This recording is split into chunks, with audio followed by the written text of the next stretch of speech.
Hii ndo Kozena site kama unavyoona hapo, imesajiliwa na cheti cha usajili hicho hapo Kazi yako kubwa ni kuchati na watu na kulipwa. Unaweza kulipwa shilingi 10,000, 20,000, 30,000, 40,000, 50,000 kulingana na mtu unayechati naye. Unachagua hapo $10, $15, unachagua chati na nani na unakuwa unalipwa. Hii ndio ile site imefika Tanzania na unaweza kulipwa kuanzia sasa. Cha kufanya, jisajili sasa uanze kazi. Ada ya usajili shilingi 14,500 tu katika hii site na haina vigezo na masharti. Ukichati na watu unalipwa hapo hapo, hakuna vigezo.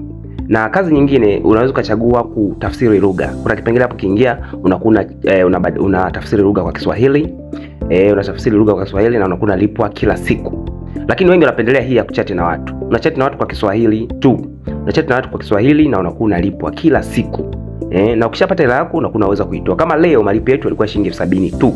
Na nitaenda hapo nitaandika shilingi 69 kwa sababu kuna makato ya kampuni shilingi 2,000. So nikigusa hapo sehemu imeandikwa initiate withdraw, nitaweza kuruhusu pesa yangu kutoka kwenye akaunti yangu ya Kozena site, kwa sababu hii ni kama application. Baada ya kujisajili utapata app. Kwa wananiambia hapo tayari nishatoa pesa na nitasubiri SMS ya mlipo kwenye M-Pesa yangu ama Tigo Pesa.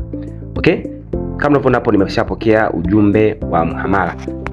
Nimeshapokea SMS ya malipo kutoka Kozena site, na nikifungua naona kabisa nimepokea shilingi 69 kutoka Kozena site na ni kwa wakati zaidi kama unavyoona guys. Na kama uko tayari kujiunga, sema uweze kuunganishwa sasa hivi upewe maelekezo ya kujisajili.